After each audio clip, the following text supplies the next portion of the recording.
Hi, I'm Dr. Laurie Daly, and this is ECE 37, Module 9. Welcome back, and I'm going to do a little bit of a recap from last week's Module 8, just a little bit. So I'm going to start, I'm picking up around page 25, talking about the use of time in building relationships.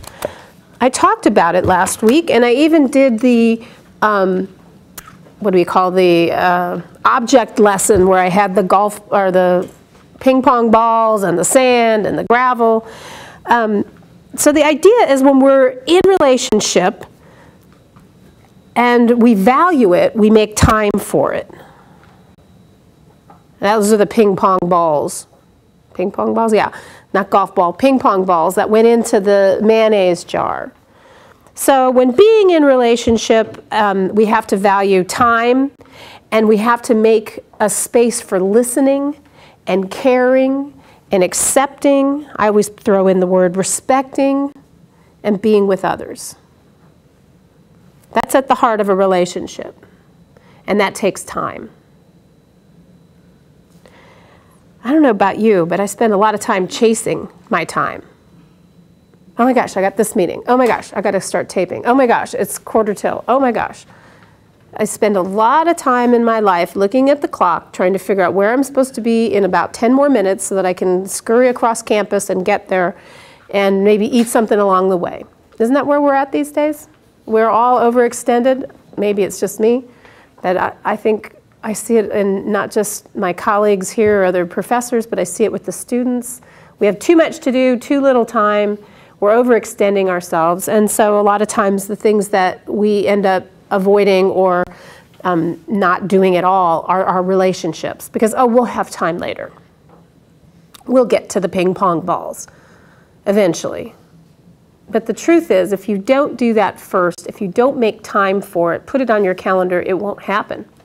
And all of a sudden, months can go by, and years can go by, and you haven't built relationship. That's really problematic in early childhood ed.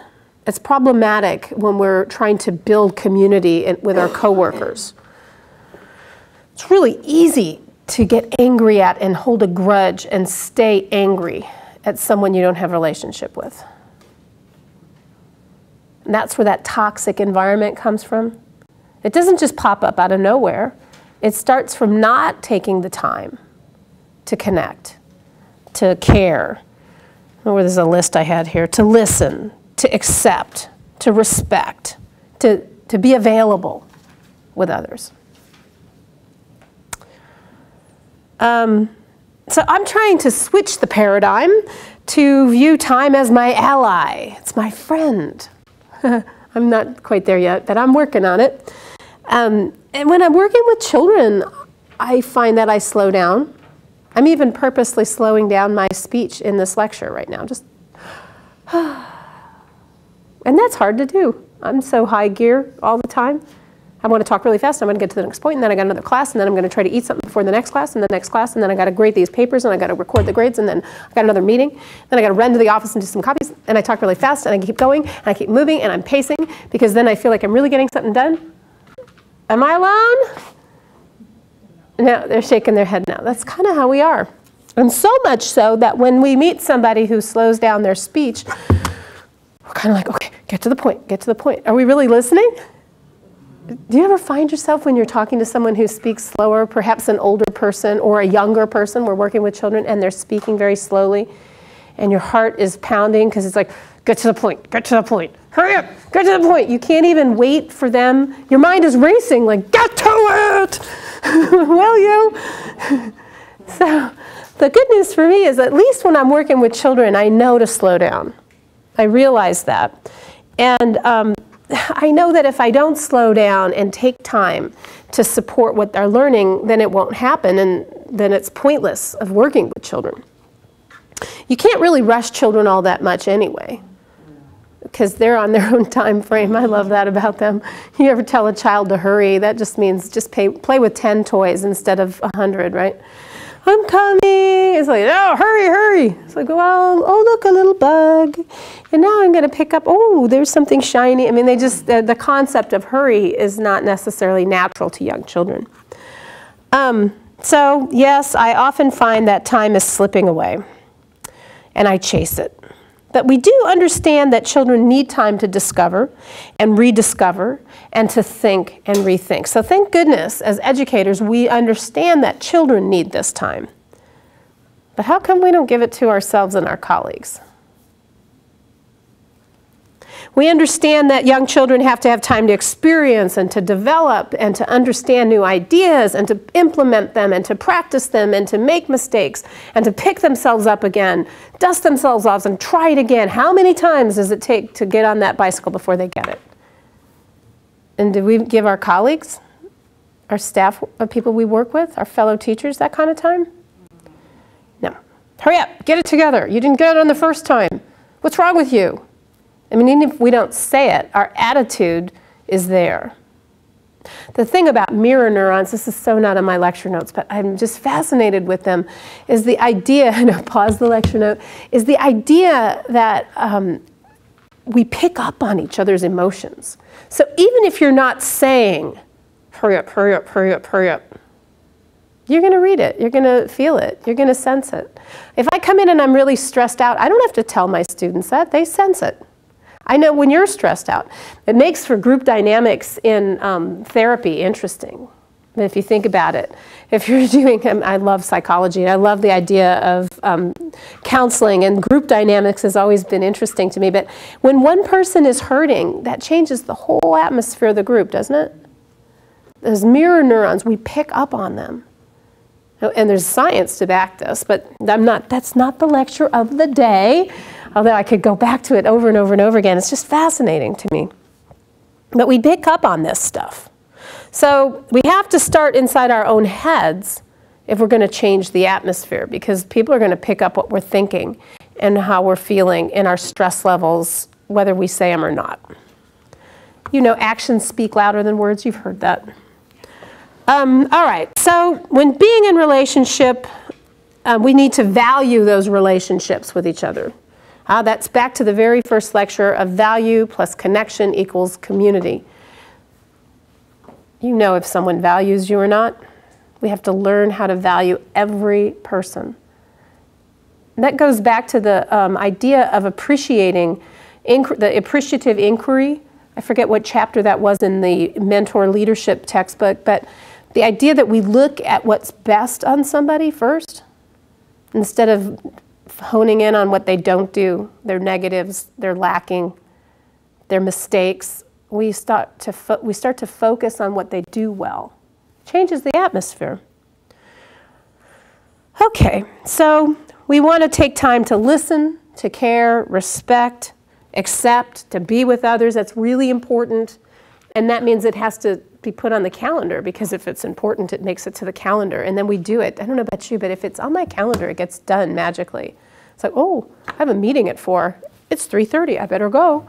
If it's not on the calendar, forget it. It's never going to happen in my life. So we do need to take time to put this stuff on the calendar as a staff. In one of my classes, ECE 2B, I'm teaching as a face-to-face class, I had a guest speaker come in, and she brought all these tools of leadership styles so that as a group, we can sit down and look at our different styles. Take time to do something like that.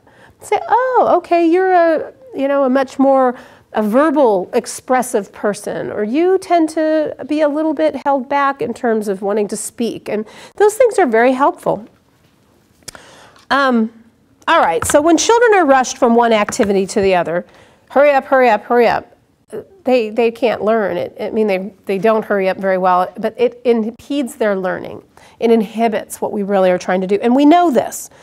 But my other point is there's a connection between what we do with each other as staff and teachers and how we model that for the children. So if we're trying to be there for the children, slow down, this is a child's place, we move at the child's pace. That's Elisa Murphy, the ooey gooey lady quote. But if we really are doing that, then we have to model it in our own interactions with one another. Just something to think about. The children are watching us. There's those mirror neurons. They're picking up on what we're sending out. And if we have issue with each other and we don't deal with it, do conflict resolution with one another, it will snowball and it will turn your environment toxic. So, how can we model this for children if we don't do this among our staff? Practice. It's important, and practice takes time and effort and caring and listening and accepting, and it is all connected. I hope you can see I came full circle. It's a really important concept because I could talk about it all day long, but if it isn't being done, what's the point? This is just empty air, blah, blah, blah. I'm telling you, this is important. It's really, really important. Oh, this isn't on my lecture notes either, but I have to go there. If we really want to have an environment that is of excellence and quality, then we must have an environment that brings upon respect and encourages it. You don't have excellence and quality without an environment of caring and respect. At the heart of it, of any quality program, is respect. And I hear a couple, yes, thank you, thank you. It's impossible to do what we're doing without that. I mean, we could be in a factory, like we talked about the factory models, and disrespect each other and punch in, do the time clock, and do whatever it is we manufacture and leave at the end of the day, get our paycheck and be done with it. But when you work with children, it is a higher calling, I think. That means we have to really think about those things that we're putting out there. And how can we expect the two small children to get along with each other when one is taking their blocks or whatever it is that they're, they do these things. They take each other's toys, they call each other names, they hit, they kick, they bite. It's what they do. It's what we deal with all day long is conflict resolution. That's all we do. But how can we expect the children to do that when our own staff won't even talk to each other? Grumble at each other in the hall, and then they talk about each other behind each other's back. Did you hear what so-and-so did? I heard. And the children can hear us too. I just really dislike it when teachers begin to talk in front of children about anybody, not about the parents, not about other children, not even about our spouses or our friends. We shouldn't do that. And certainly not about other teachers. It brings confusion to the child. All right, I want to talk a little bit about Chapter 4 and Module 9. So that was a little bit of a recap. I just wanted to go back and talk about those ping pong bowls. That was kind of fun for me. Hopefully you saw that video. Reciprocal learning. I like the idea that there is a parallel between the children interacting with each other and the staff interacting with each other. So just like children engage in solitary play and parallel play and associative play or cooperative play, remember part and stages of play? If you don't, I highly recommend you take other ECE classes because I'm not going to run through that too much here, but the idea is, and then of course the onlooker play and unoccupied play. We do that too sometimes at work. Unoccupied play is when you're really not engaged with anything. You're just kind of wandering around aimlessly. That can happen for us as well. But I just want to look at solitary, parallel, and associative play. And solitary play, that's when young children play by themselves. In parallel play, they are sitting side by side, maybe in the sandbox, scooping and digging, but they're really not interacting. They could be talking, but not engaging in play together. They're doing similar stuff side by side. And my husband and I always laugh and say we do parallel play sometimes on vacation. I'll be sitting reading my book, and he'll be sitting reading his book, and we'll be by the pool or the ocean or wherever we're at. We're parallel playing, and every now and then we'll just say, oh, this is really good, you got to hear this. And we'll stop, and I'll have to make him listen to whatever ECE book I'm reading. Bless his heart, he's really good about listening to it. But we might stop and have a little interaction, but we can go for hours just sitting side by side reading and not really saying too much. We both love to read. Sorry about that on my microphone. So parallel is you can talk, but you're not really working together. The children do this a lot, especially with the age 2- and 3-year-olds. Associative play is when they start building using the same structure, and they're even working together. Maybe they're passing something or sharing something to create a common structure. Maybe they're all building one giant train track. But they're not interacting in the same way they do when they're cooperatively building, meaning they're sharing pieces, sharing ideas, maybe even having rules. And I love cooperative play when they're really doing dramatic play, and one's the mama bear and you're the baby bear, and I'm going to go to the store and you're going to take care of your sister bears, or that's because there's rules that have to be engaged in. It doesn't seem like there are rules, but there really are. We have the rule of what mama bear is going to do, and the baby bear has to be the baby bear, and they get very upset if you step out of your roles. So that's what the implied rules are, that the mama bear is going to do what mama bears do, whatever that is, and baby bears are going to do what baby bears do, and sister bears are going to do what sister bears do. And if any one of the children steps out of line, you will hear it. They will jump out of character and go, that's not what the baby bear does.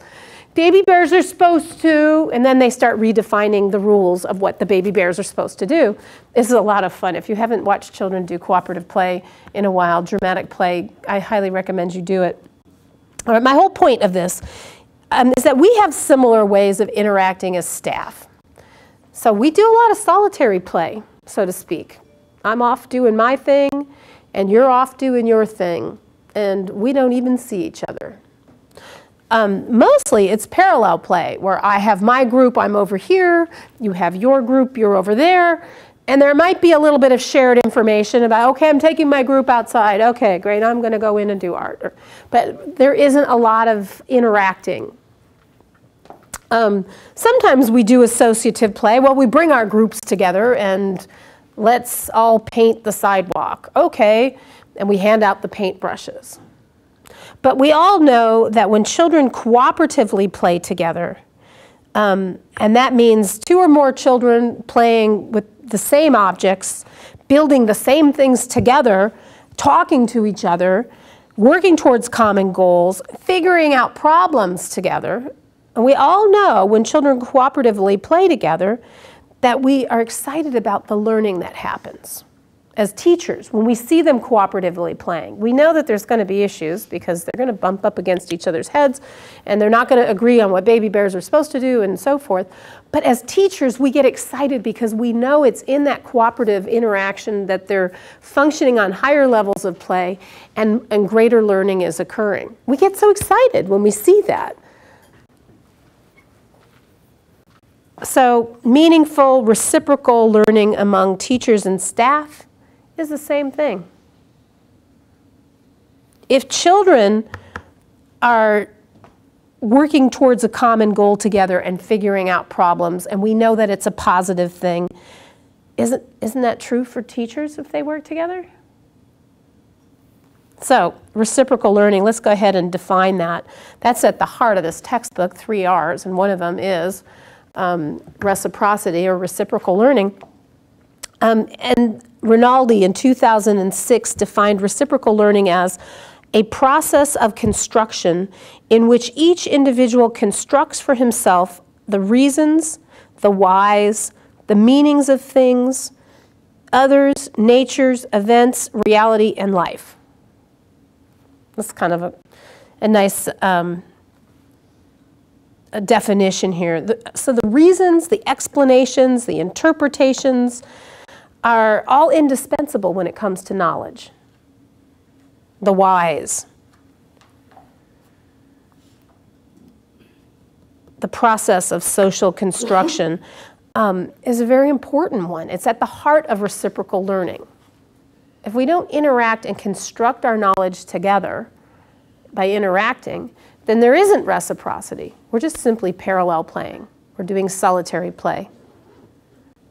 And you can see if we really want children to be working cooperatively, and we know that that's the higher function of play that we want to see them go towards, particularly before we send them off to kindergarten. We want to see cooperative play. How are they going to learn it if we don't model it as teachers? We have to work together and interact in a reciprocal learning environment. So we love it when they work on their problems together. They navigate through issues, they connect with one another, they learn from one another, they create a learning culture. I mean, all this good, rich stuff. And most importantly, they do it together in relationship. But we don't do it as staff. That's for the children, not for us. And how are they going to learn it? Through osmosis? No, we have to model it for them. You can talk, that's okay. Matter of fact, you're right. They're not going to learn it through osmosis. We have to model this behavior. So there's a parallel, not just in parallel play, but what's going on with the children is directly related to what's going on with our staff. And if we're all about the children, which we say we are all the time, the number one question is it good for the children? Well, if that's really truly what the number one question is, then we have to then look at what we're doing as staff. The buck always stops here. That's the heart of leadership. All right, what do I want to say here? If teachers figure out problems together, they'll do the same thing. They'll learn to navigate through issues. They'll learn to connect with one another. They'll learn from one another. They'll create a learning culture, and they'll do it together in relationship. If we don't enter into conversations with our students about what they're thinking and learn how their minds are working, then we don't engage in reciprocal learning. So we know we have to talk to the children. We know we have to ask them questions. We ask them open-ended questions instead of yes or no questions because we want to provoke thought. We want to hear what's going on in their minds. We talk about this stuff all the time in all our fundamental early childhood education classes. And yet, when it comes to interacting with each other, I don't want to hear what you have to say. Is it because it's too much, it's too complicated, or is, I mean, it really does make sense. Just like the light went off in my head, I'm like, a few minutes ago, I'm going, well, yeah, why haven't we been doing that all this the whole time? Because we're working towards the same common goal as teachers, right? Is to teach the children, you know, provide them with the best experiences and stuff like that. Yeah, just why? Can you hear the audio okay? And you can hear it. Oh, good. That's excellent. That's my question here. Why are we doing this? That we don't have time? We're too busy? Too busy doing what? What are we too busy doing?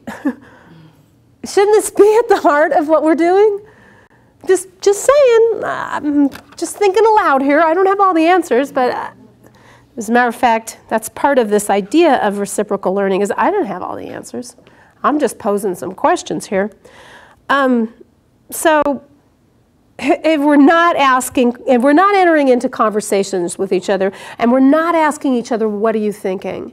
And we're not concerned with the learning that's going on with the other staff and teachers, then we're not engaged in reciprocal learning, and how are the children going to learn it? Most teachers are the product of teacher-educated programs, where the emphasis is on is on one-way teaching. I'm the teacher, you're the student. We already covered this in great detail in this. I'm the transmitter of the information, and you will absorb it like sponges. Or as Frary said, the banking system. I'll deposit into you, and then I'll withdraw when I give you my quizzes, and I'll see if you held on to the deposit. I want to see us move more towards teacher as co-creator rather than merely the transmitter of knowledge. We're co-creators of our knowledge. In the constructivist approach, we construct our knowledge together. And I talked about that a couple modules ago. The constructivist approach, matter of fact, it was the last time we were here, so that was either module 7 or 8. I think it was 7. Boy, they're all starting to merge together for me here. But the idea is that we are social. There's 3 components of a constructivist environment, according to Vygotsky, that it is social in nature, that it is scaffolded meaning there is something that will bring us up to a higher level of thinking, and that scaffolding can be a teacher, it could be a peer, it could be a book, it could be the internet, it could be a community member. Just somebody has to have some knowledge that's going to encourage us to move up in our knowledge. And then it has to be meaningful. So children, if they're not interacting and being social, are less likely to engage. And if it's not meaningful for them, you've lost them. I love that about children. They're really quick to tell you when they don't want to hear what you have to say. They just, I'm bored, I don't want to hear this. So we have to really search hard to make the material that we're teaching not only be developmentally appropriate, but to be meaningful for that child. The so what of what are they going to do with it when they leave. That's our challenge, is how do we make our teaching meaningful? That's a challenge for me too. I think it's a challenge for all teachers. So those three things are important. What do I want to say? The co-learners. Children and teachers are co-learners. I'm on page about 43 in your textbook. And when children and adults are co-learners, then they are co-creating. They're creating their learning together, they're learning at the same time, and they engage in a process of mutual discovery. But so often, as teachers, we're stuck on, I'm the teacher, I have the answer, and you're the student, and you're going to learn, that we miss these opportunities. We're often stuck on one right answer. I mean, I could have easily said to you and put you on the spot, what are the three elements of the constructivist behavior approach? And don't forget Vygotsky. And I know every single person in this room took ECE 3 with me. It was on the midterm. The three elements are, and it's the banking method, social, scaffolded, meaningful. Thank you. And those are the right answers. And if someone had said something else, I would say, no, you're wrong. It's these three answers. We're so stuck on the right answer. And we do it in college, we do it in preschool. What color is this? This is blue. Yes, this is blue. What color is this? This is black. Actually, we could argue that it's a little bit of a grayish black, right? Suede. But we get so stuck on the right answer. And honestly, if the student doesn't correctly answer our question, it doesn't mean that they're not thinking. It just means that they might be thinking in an alternative way. So if we're truly co-creators, then we're going to find out more information. Tell me more about that. I try to answer that way when students raise their hand and they're giving me the answer that I'm not looking for. Tell me more. I've learned to say that. Tell me more about what you're thinking. Because if I keep going, eventually I'm going to get to the heart of it. So sometimes a reciprocal learning isn't about the right answer. It's about asking questions. I don't have the answer. I mean, I think I know some things, but truthfully, I don't have it. In a reciprocal environment, I'm just going to pose some questions. It's also called the Socratic method of teaching, where you just ask questions and let the students come up with some solutions. You have to think more rather than recall that correct answer, pull it out of your memory, plug it into the bank, make sure it's ready for the withdrawal. It's a different set of skills. And not everybody's great at memory recall like that. Matter of fact, I'm just curious, how many of you are real good test takers? We got one, kind of, I'm actually not all that great. What happens to me is I get in those tests, especially the true, false, or multiple choice, all of a sudden I just think, well, what about this and what about that? And I love alternative theory, and so, well, according to this theorist, when if you pick that theory, true or false? Yes? I don't know. I can't tell you, it's both. It depends, that's my answer, right? So I don't do well on that. I just don't. I'm always going to think it through. I'm going to have more questions. So I sit down at these questions and I think, oh, I've got 5 questions before I can even begin to answer this. And then I want to do some research. And then that's my skill set. So. And then you'll come back with 5 more and I'll come back with some more, and yay, we'll do a lit review, a review of the literature to see what else people think, right? Okay, so obviously, reciprocal learning isn't about the right answer. It's about the right questions, about interesting questions that cause you to think. And it also, as teachers, it allows us to take our, you know what, I forgot to look at the clock when I started. It was quarter till. 30? I'm at 30 minutes? Okay, okay, good, good, thank you. I've got to remember to do that. I went really, really long on Module 8.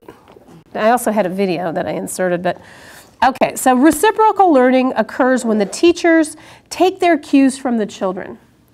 So we know this. I'm going back and forth between our relationship as teachers with the children and our relationship with staff, because they're very much connected, very closely connected.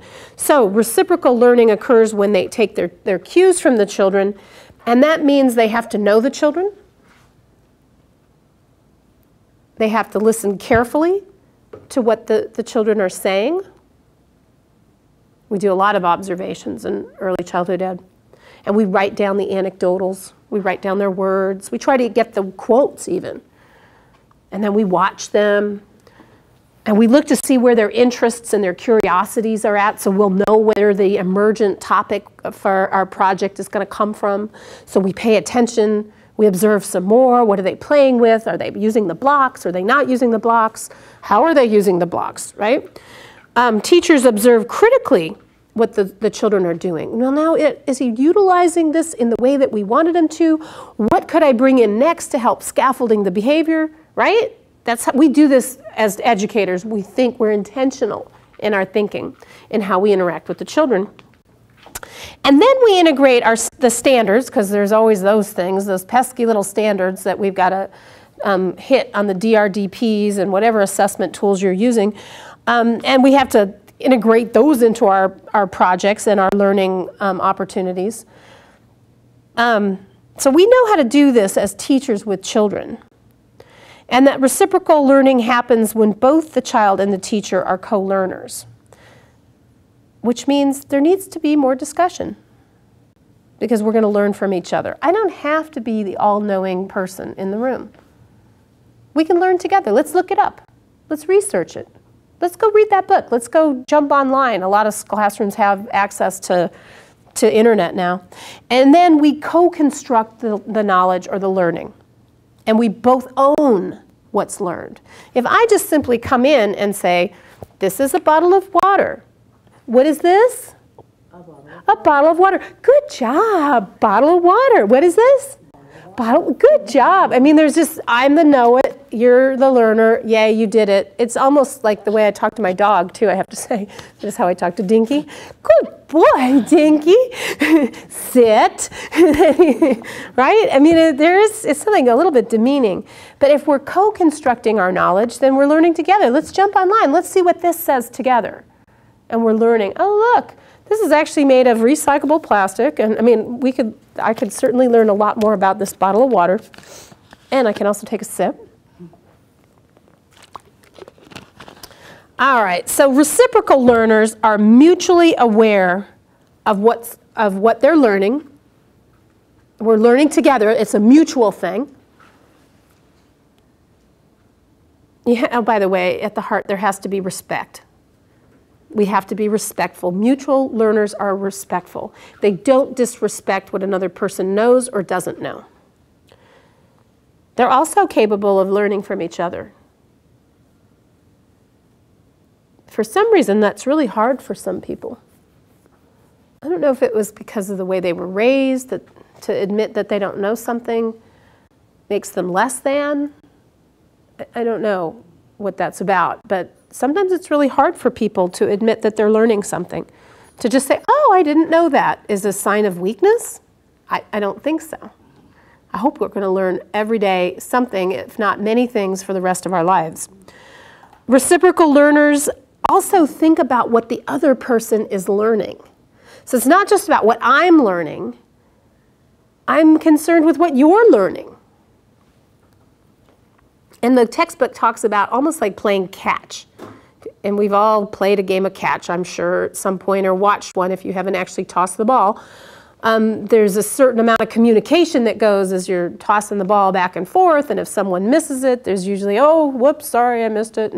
But there's a, oh, he's throwing it really hard, I better back up a bit, or oh, that person's not able to throw it so hard, I'm going to come a little closer. There's stuff that goes on when we play catch. And so in a reciprocal learning environment, we are almost playing catch with possibilities of what we can learn. If that makes sense too. But it's a mutual discovery process.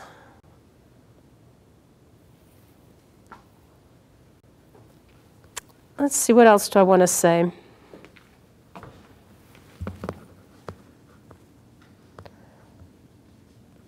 I'm almost done.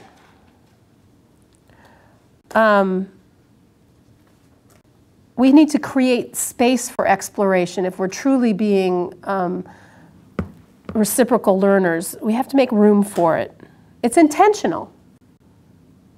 Here we are, that word intentional again. But we're intentional in what we do. If we're co-learning with our children, that's pretty easy for us to look at and say, yes, we must do that. But what if we're co-learning with our colleagues? It's humbling, because then you have to admit that your colleagues know something that you don't know, and that you have something to learn from them. You don't have to be the person who knows it all. It's actually quite freeing. It's freeing. I don't have to know the answers to everything. I really don't. Oh, thank God. I'm telling you, it's overwhelming to have to know the answer to everything. And what if I'm wrong? Whereas if we're co-learners together, constructing knowledge together, we're all invested in the process. And it isn't any one person that gets tagged with it. Does that make sense? It's shared. And we begin talking about our practices, and maybe we'll discuss articles that we've read.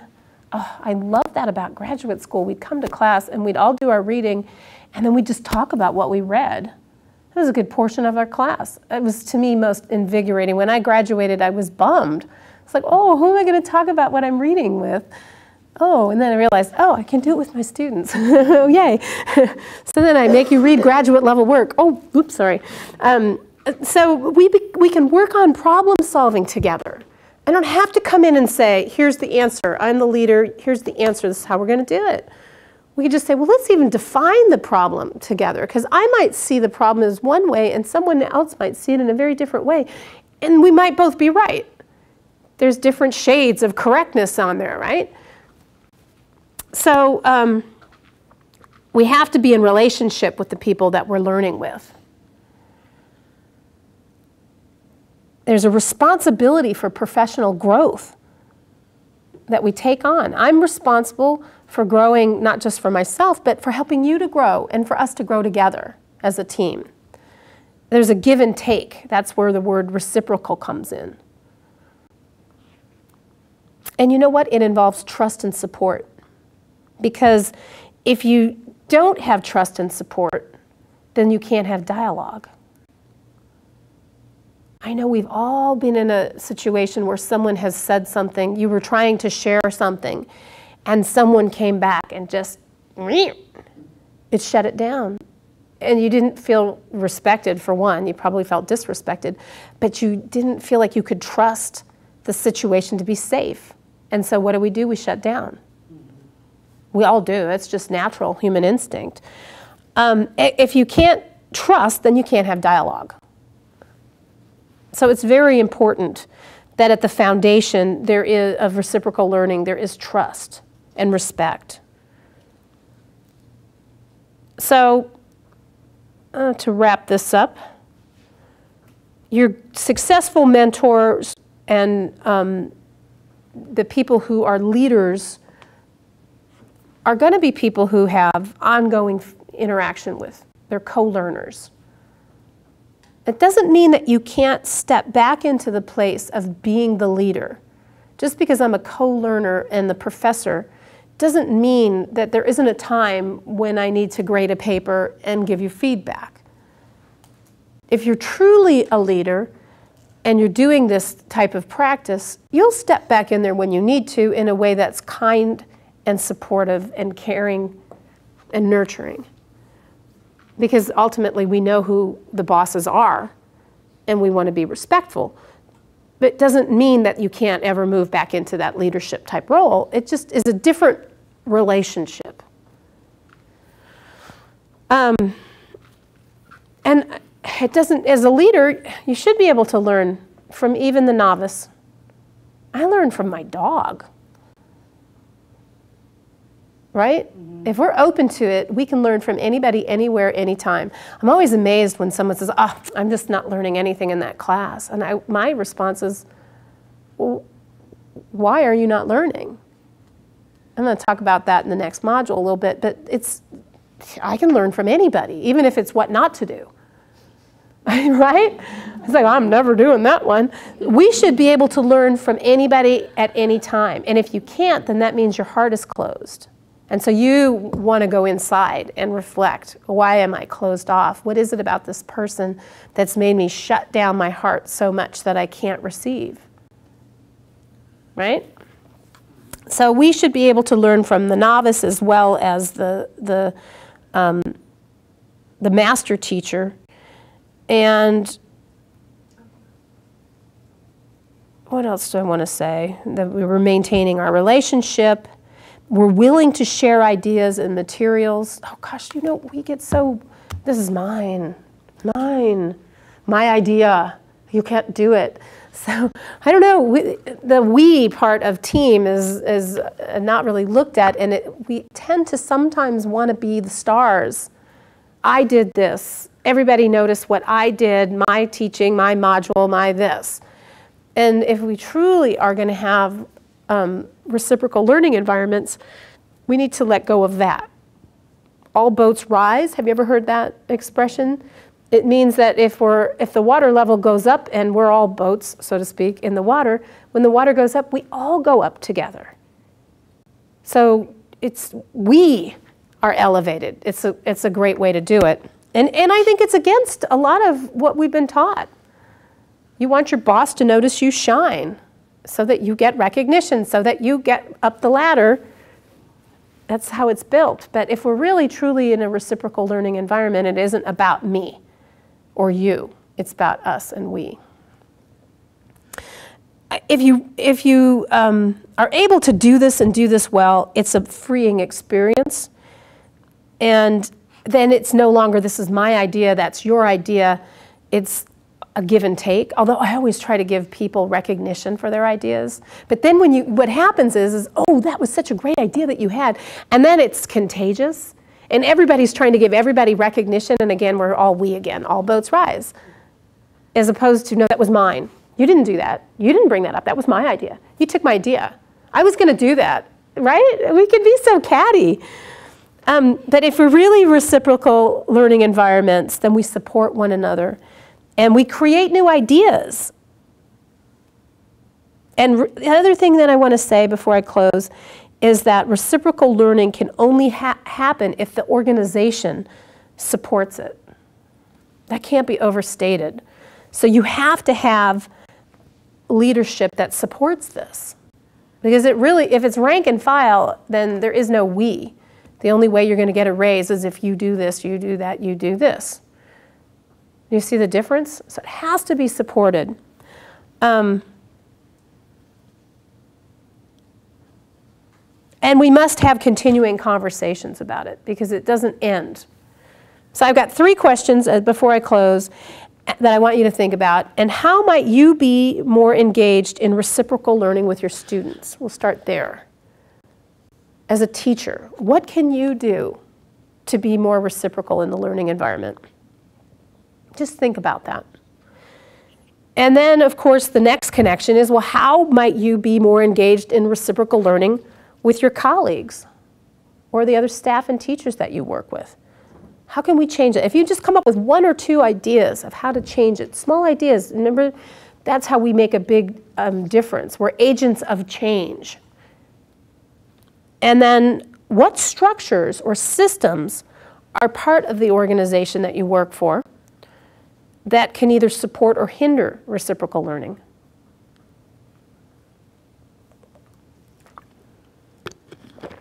And maybe we can't change the world tomorrow. Maybe we can. Let's storm the gates and change the world. Let's do it. ECE, it's taken over. The evil plan to take over the world and do good. Or, no, wait a minute, that can't be. But my point is, it may not be a huge change, but if we make a small, let's say we're going along, here's our continuum, if we make one little tiny change, so instead of going along straight like that, if we make one tiny change, it might be insignificant or seem insignificant at the time, but over time, if I go all the way across the room, the change is significant. So just some small changes. You are agents of change. Yeah. Remember in ECE 31, socializing agents? If you hadn't taken ECE 31, that's what that whole class is about. Socialization and agents of socializing. But you are agents of change. Be the change. That's it for module number 9. I'll see you next time. Thank you.